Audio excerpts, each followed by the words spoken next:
In this video, we're going to be talking about benefit transfer, which is just the use of previously estimated non-market values for environmental goods, using those towards the valuation of some new environmental good or some new change in an environmental good. The idea here is that new studies are expensive, and so if there's any way that you can leverage previous work that's already been done to estimate some of these tricky environmental values, that can still be used for future policies that you want to evaluate.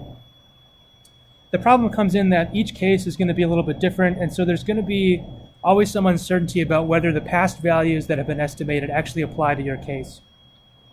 So that's implying that there's a trade-off between cost effectiveness or expediency. You know, it takes a lot of time to implement a new study, and so being able to use an existing study is going to save a lot of time. There's a trade-off between cost effectiveness or expediency and validity or certainty. Validity or certainty about what those past estimates actually mean for your particular case. It's never going to be sure that the values that have been estimated in the past for maybe a different area actually do conform or make any sense when applied to a new scenario. So just a couple key terms here. The study case.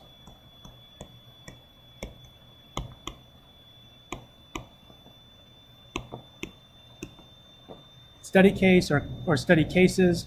Those are the studies that you're going to be looking towards. Those are past pieces of research that have been done which have estimated the value of environmental goods.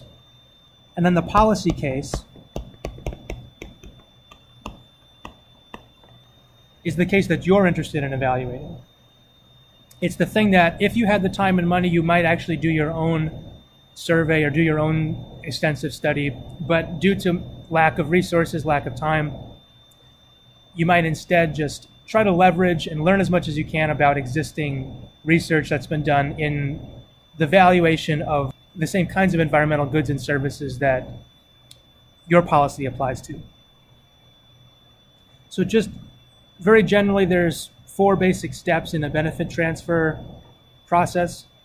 The first is to describe the policy case. You just want to be as thorough as you can about understanding the characteristics of the people, the region, the environment that you're trying to value, that the policy applies to. So in this part, you'd just be asking yourself questions like, is there human health at stake? Is this something that's going to be directly affecting human health, either morbidity or mortality, sickness, death, accidents, probability of accidents or disease? Are there ecological risks? Is there going to be part of the ecosystem that could be impaired by the policy or that could be enhanced or saved by the policy? Who are the beneficiaries? That should be a question, not a statement. You want to determine who is it that has standing, who is going to be actually affected by this policy. And then once you've thoroughly described your policy case, then you want to be selecting study cases. These are going to be studies that already have estimated the kinds of values that you're interested in, that either have estimated the sorts of health values you're interested in. Oftentimes, what's called gray literature will be very helpful in this case. Gray literature refers to studies that are not peer-reviewed, but rather consist of things like government reports or unpublished working papers or dissertations. These kinds of things often will be much more prevalent. There's typically a publication bias where editors and academia in general will be less likely to publish just studies that are trying to simply estimate values and apply existing methods. Oftentimes, peer-reviewed journals are going to be wanting to see theoretical or methodological contributions and may not, be as likely to publish just basic studies that are looking at what is the value of this or that environmental recreational activity. Whereas these other kinds of things from the gray literature, again, these are government reports, unpublished working papers, or dissertations. So a vast number of studies already exist in these kinds of classes of literature, and so these can be used to inform the value of your particular policy or the effects of your particular policy. Step 3 is just simply to transfer the values from those reports those previous estimates and transfer them to your policy case. We'll talk more about that later on. And then step 4 is to report the results. And this is more than just reporting the final number that you come up with after the benefit transfer exercise, but it's also explaining any sort of judgment calls you made, any sort of assumptions you made along the way in making the translation between those existing studies and the policy that you're analyzing. Okay, so let's come back to step 3. Step 3 was transferring the values. One way to do that is just to use this unit transfer method. And there's basically 3 different ways that you can do this. One is just to identify a single study that has similar characteristics to the case that you're interested in, to your policy case. The key here is that you would want an existing study that has as similar characteristics to your case as possible. And in the event that something like that already does exist, that can be an excellent way to just merely translate those values to your case. So let's say if you're trying to value trout fishing in northern Colorado, there may have already been a study that looked at willingness to pay for trout fishing maybe in Wyoming or Idaho, and that may actually represent a pretty good estimate for what the value of trout fishing would be in Colorado. Another way to do it would just be simply to try to find multiple studies that maybe not any one of them perfectly match your policy case, but each of them are close enough in most of the aspects that you care about that you can sort of use them all together and maybe average the value of each of their individual willingness to pay estimates to come up with a reasonable value for your case. Another way to do it might be to use administratively approved values. So there are offices in the government that do conduct benefit cost analysis often that have sort of over time used standardized values for different types of environmental goods and services.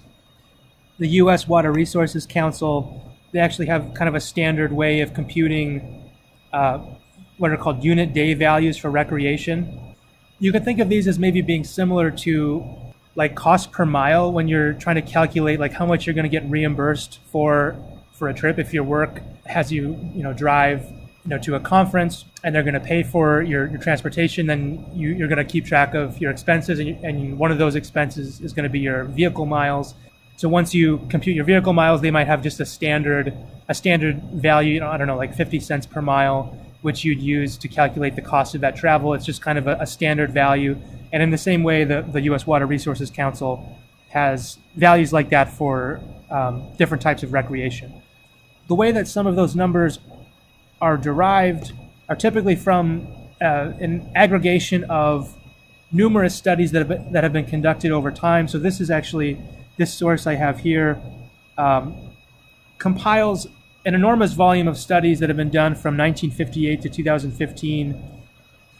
This table just summarizes the different kinds of recreational activities and then says the number of studies and the number of estimates of value for those activities.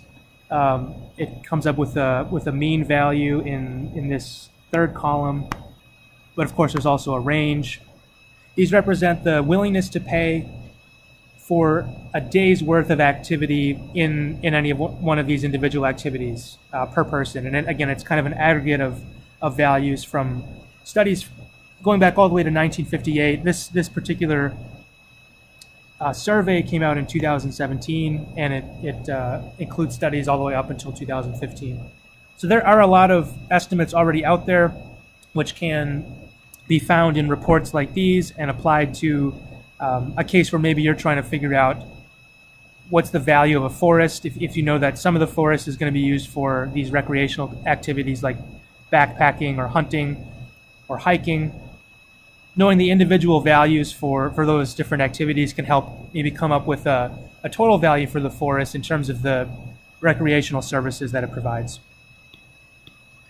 So those unit values represented point estimates of willingness to pay for different activities or amounts of environmental quality, but we also might be interested in knowing some function that's going to map willingness to pay onto not just the existence of the environmental good, but also maybe the quality and quantity of that good, as well as linking willingness to pay to the demographic characteristics of the people. So things like income and age, they might affect willingness to pay. And if you have some estimate of a statistical relationship between willingness to pay as a function of age or income, that can help you translate the values from one study much more easily into the values in another study. So this is much more flexible. It allows you to apply an existing study to a much wider range of cases because you know something about how other characteristics of the area or the people map onto willingness to pay values. However, it is going to assume that the statistical relationship that was estimated in the study case is going to hold for your policy case. Now, that statistical relationship was estimated with a sample of people from the study case. So those are going to be, that's a sample drawn from a different population than your policy case. And so you can never be sure that the sample you drew from the study case is representative of your policy case. So that's the risk you run when you do. So that's the risk you run when you do try to use one of these functions to translate values to a new case, is you are assuming that the statistical relationship holds between the study case and the policy case. So I want to give a couple examples of how this benefit function might be applied in practice. This first example actually was applied in constructing the 2002 regulations over CAFOs. CAFOs are confined animal feeding operations. When that legislation was being debated over whether or not to regulate large livestock operations and force them to implement strict nutrient management plans to prevent the manure and the nitrogen and phosphorus contained therein from leaking into the water supply and polluting downstream water, this regulation required large livestock operations to adopt best management practices for preventing the runoff of that manure and those nutrients. And so when this rule was being evaluated, benefit transfer was used to determine whether this regulation would produce net benefits. And so that the way that benefit transfer was conducted is, first, pollutant loads were estimated for both the pre and post-regulation scenario. So you'd expect these large livestock operations implementing nutrient management plans, that's going to reduce the amount of nutrient runoff, that's going to keep it more contained, that's going to improve water quality downstream. So the leakage at the site was estimated, or the reduction in leakage at the site was estimated for both the pre and post regulation scenario. And then that was used to predict what the change in downstream water quality was going to be. And then the question becomes, what's the value of that improvement in downstream water quality? And this is where this analysis employed benefit transfer. There's a 1993 study by Carson and Mitchell. They did a national contingent valuation survey where they had estimates of willingness to pay for incremental movements toward higher water quality values. It was kind of like a ladder that had different rungs. So on the lowest rung, you had water that was boatable.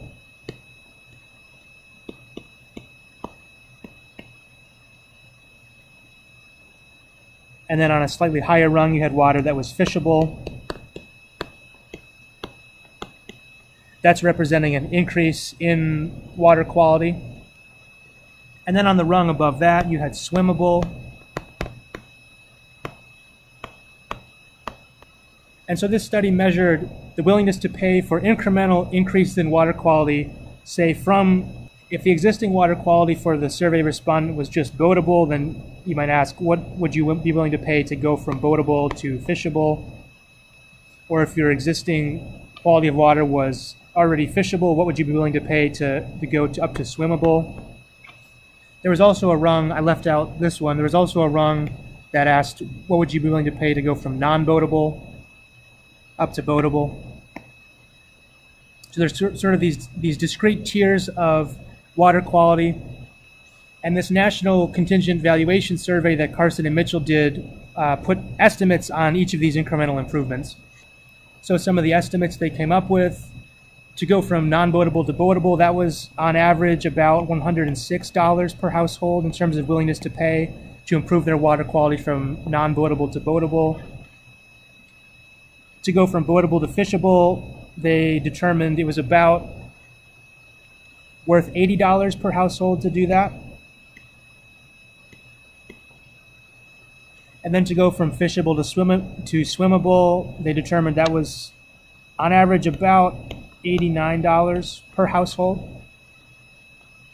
And then these values were used then to determine the total benefits of the policy that regulated these confined animal feeding operations. So the linkages here in this chain, we have change in loads. That's the change in the pollution that results from the stricter management of these confined animal feeding operations. There's a change in pollutant loads that results. That produces some change in water quality downstream. And that's based on watershed models or hydrological models that predict how upstream water, either in a stream or through the soil, how that's going to move down into the lower parts of the watershed. And then using this Carson and Mitchell information, this is where the benefit transfer stuff comes in. They take those changes in water quality and they compute a change in value. And so the way that you might aggregate those benefits up is by taking the number of households that are going to be moving from non-boatable to boatable and multiplying that by this 106 estimate of willingness to pay on average to go from non-boatable to boatable. And then you'd add that to the number of households that would be seeing an improvement from boatable to fishable, and then you'd multiply those number of households by the average willingness to pay, $80 of going from boatable to fishable. And then the number of households that would go from fishable to swimmable, multiplied by the average willingness to pay from that survey of going from fishable to swimmable. And so essentially we have the number of households going from non-boatable to boatable times their value, which was 106, or the average value, that is. And then the number of households going from boatable to fishable times the average willingness to pay for that increase in water quality.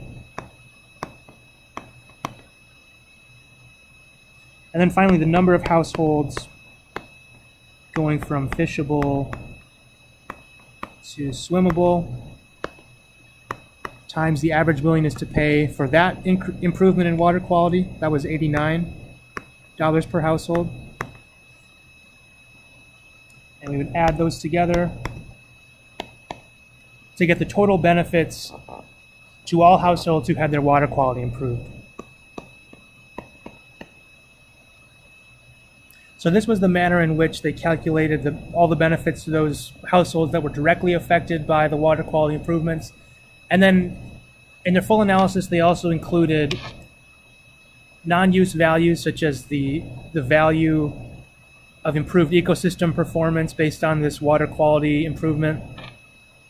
Those would not directly be related to the number of households, for example, that were affected by having their water quality improved from boatable to fishable or whatever. That would include a much larger number of households, because that's a non-use value that doesn't require you to actually be in proximity to the environmental good.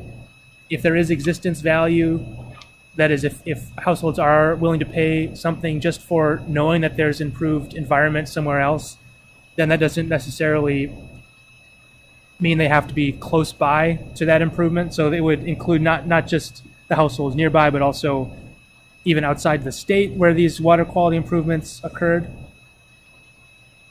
But this is one example of applying some function, some benefit transfer function to a new case using existing values and being able to derive estimates of aggregate benefits based on those existing estimates and knowledge about the water quality improvements. Okay, so let's look at a second example. This one's actually a hypothetical, but I think it'll be useful in showing the role of demographic characteristics in shaping willingness to pay estimates.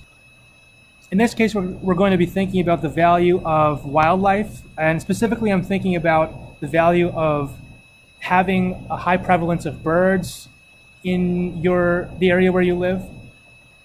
Maybe not necessarily directly outside your house, but maybe within a 5 or 10 or 20 minute drive. Maybe there's a forest that has a lot of birds and you can go bird watching. So let's say there was some study, some contingent valuation study wanting to know about the value of having a high prevalence of birds near a community of about 20,000 households. So the study would take a sample of these 20,000 households and use some kind of stated preference methods. This isn't something that there's direct market payments for. So you'd be asking questions about what would you be willing to pay to have the ability to go out into the forest and go bird watching. You could either ask them open-ended willingness to pay questions, or you could give them a card with a range, or you could use the iterative bidding procedure we talked about, where you give them a yes or no value. You give them a value. If they say yes, they would be willing to pay that, then you increase it, and then you keep doing that until they stop. Or if they say no to the initial value, you decrease it again until they say yes. Alternatively, you could use just a dichotomous choice where you take a sample of people, you tell them, here's some increase in the prevalence of birds. You know, there's 20 or 30 or 50% more birds. Would you be willing to pay X amount to have that many more birds that you could go out and watch?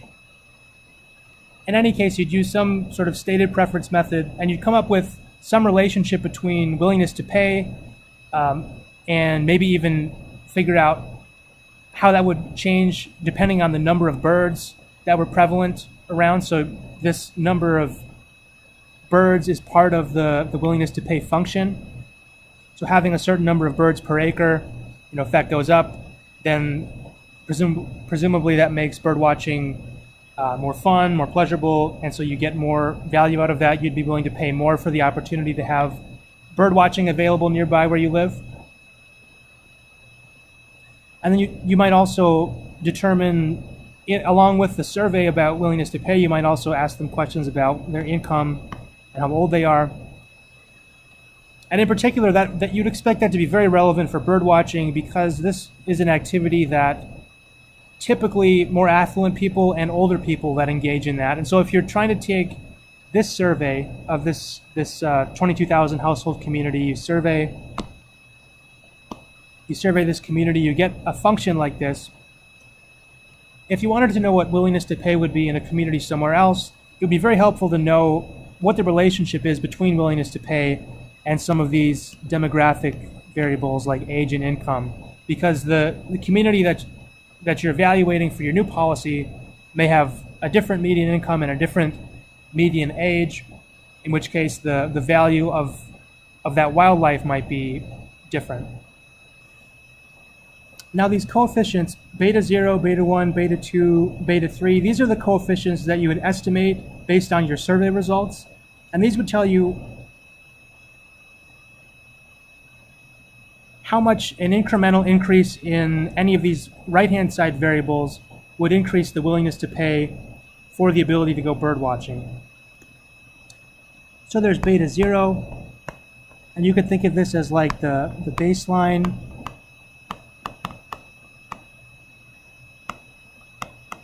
Willingness to pay irrespective of what any of the other variables are, irrespective of the number of birds or your income or your age.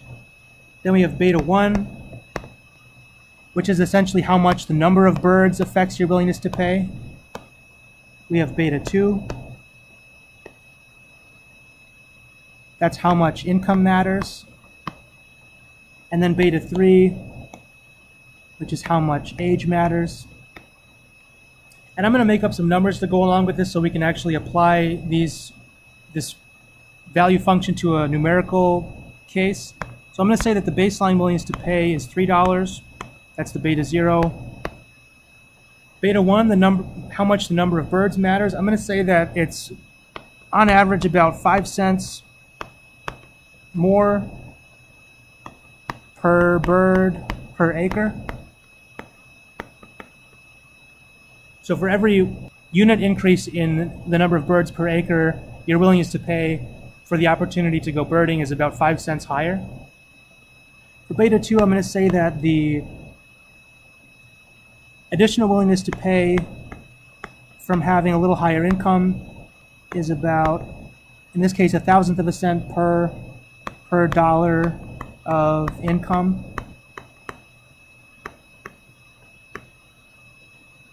So this would translate to, for every 10,000 additional dollars per year that you make, you'd be willing to pay an extra $1 for the opportunity to go birding. So it's about $1 willingness to pay for birding for every $10,000 of your income. And then beta 3 accounts for the fact that it's typically older people that enjoy going birding a lot more. And I'm going to say that there's an extra 40 cents willingness to pay per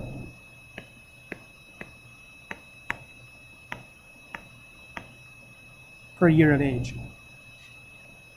So these are the values of beta that I'm going to assume for this willingness to pay function on this slide. Now let's consider the community that the sample was conducted on. That's the study case. That's the study case. I'm going to say that there was, in the study case, 200 birds per acre.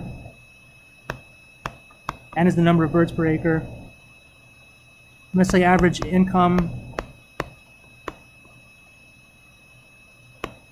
was $40,000 per year.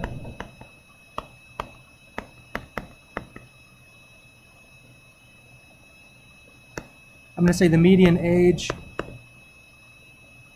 was 40 years.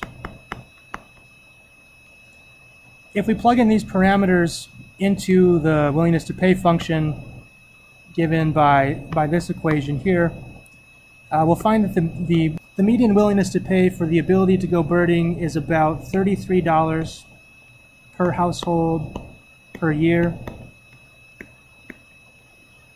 So this is the average willingness to pay that is derived from the actual study that was conducted.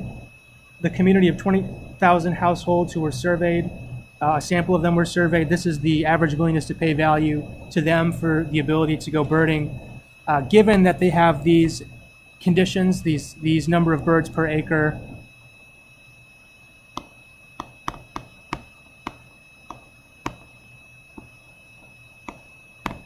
this level of average income, and this average age. Given those characteristics, $33 per household per year is their willingness to pay on average. Now let's say we have an alternative community who also has opportunities for birding, but those potentially could be eliminated if the forest is cut down. Maybe there's a proposal for large-scale development in the places where these birds tend to nest, and so this would eliminate the opportunity for birding. So this is a policy case that we're interested in evaluating. Let's say in this community where this policy is being analyzed, let's say that the number of birds per acre are even a little bit higher. So this is higher prevalence of birds than the study case. Let's say income was $60,000 per year on average. And let's say the average age of this population is 55. Now, if we were to plug these numbers, these numbers which represent the average characteristics of the policy case, if we were to plug these numbers into our willingness to pay function that we derive from the study case, we'd find that for this community, we'd have an average willingness to pay of $46 per household per year, which is what you'd expect if you note that the average income in this policy case is higher, average age is higher, number of birds is higher. It's consistent with the idea that, with these different characteristics in the policy case, you would expect this community to have a higher willingness to pay per household based on merely the demographic characteristics. Even if we reduce the number of birds in the policy case, to 300 or to 200 per acre, as the same as the study case, if we were to make this 200, that would still result in $41 per household per year, even if there were the same number of birds, just based on the demographic characteristics. So this is an example of how you might translate information from a study case. If the study case provides a function that relates the willingness to pay to these characteristics, both the characteristics of the site, that is the number of birds per acre, as well as the characteristics of the people, the income and the age, for example. If you have that function, then you can translate that to a new case, maybe where there wasn't even a sample conducted. And if we return to this $46 per household per year figure, and we think about maybe there's 15,000 households in this community, then we come to a total valuation of $828,000, which would be the total willingness to pay for this community to have its current prevalence of birds which allow it to go bird watching. So if this area was perhaps being considered for development and it would destroy the bird habitat and reduce these opportunities for birding, there might be other effects, but specifically the effects on the community in terms of recreational opportunities for birding, you would evaluate that at $828,000. Now I just want to point out one thing about this function. The function is willingness to pay per household per year equals beta 0 plus beta 1 times n plus beta 2 times income plus beta 3 times age. We could write that. We can write that out on this new slide.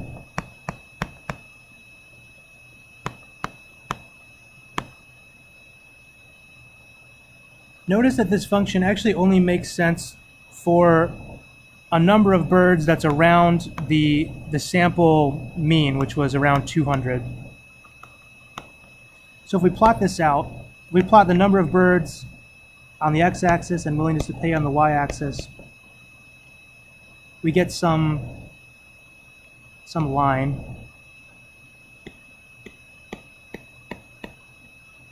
And at 200 birds per acre, with the average income characteristics and the average age characteristics of this community, we saw that the willingness to pay was $33 per household per year. I just want to point out that this willingness to pay function is only a linear approximation of the true function. According to this linear function, if we keep increasing the number of birds, we would keep increasing the willingness to pay of these households for the opportunity to go birding.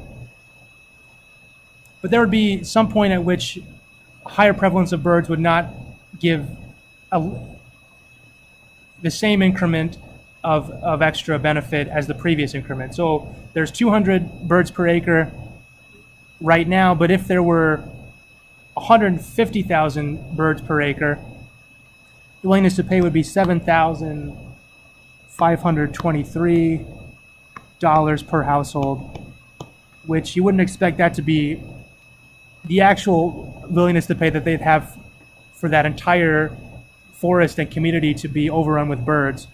More likely there's some diminishing effect. That would happen both, as you increase the number of birds, as well as you decrease the number of birds to zero. So one other way that this function doesn't really make sense is that if the number of birds goes to zero, there's still some positive willingness to pay, even though this function is purportedly representing the willingness to pay for birding. So you'd expect this function to be something more like this nonlinear thing where it starts at 0, where there's no willingness to pay for birding when there are 0 birds, and then the value of extra birds starts to taper off, and that makes sense along with our idea of diminishing marginal utility of any good. So that's all to say that this function, this willingness to pay function, is this line, which is only an approximation, which holds true for this particular point. It will definitely be more accurate around the point that we actually estimated, but it'll sort of lose its ability to approximate the true function as you get further and further away from the average sample characteristics. As you get further away from 200 birds per acre, or as you get higher and higher income or higher and higher age, that would create a higher divergence between this estimated willingness to pay function, which is just linear, and this true willingness to pay function, which you'd expect to have some kind of concave shape where it sort of, the value tapers off. It's starting at 0 and then tapering off and becoming flatter and flatter as you get higher number of birds. So that's just an example of how this benefit transfer method, this way of taking a function, using some functional relationship between willingness to pay and some population characteristics and the amount of the good, taking that function to estimate the willingness to pay for maybe a community that you haven't been able to survey directly, but which you suspect does have some willingness to pay for birding, and perhaps may even have more based on its demographic characteristics, like its income and its average age. So that was a quick overview of some of these benefit transfer methods. Of course, there's the unit value transfer method, which is just taking a point estimate and applying it to your case, maybe taking an average point estimate of a number of studies. There's the value function, where maybe a past study has actually mapped out a functional relationship between willingness to pay and demographic characteristics and the amount of the environmental good in question. In that case, you can use that function to estimate the value for your new policy case. We did an example of that with this CAFO rule. We did an example of it with this hypothetical birdwatching value. So those are just two examples of applying that in practice. Overall, the idea here with benefit transfer is it's a way to save costs, both time costs and money costs of hiring people to go out and do the survey, hiring researchers to do the analysis. Those sorts of things cost a lot of time and money. And so a cheaper way to do that, a cheaper way to get values and a quicker way to get values for new policies that you want to analyze would be to use existing studies and then try to map those values onto your case. It's much cheaper to do that, of course, but there's always going to be uncertainty as to whether those values from existing studies actually do correspond to your particular case. And so that's one of the drawbacks. You're trading off cost effectiveness and expediency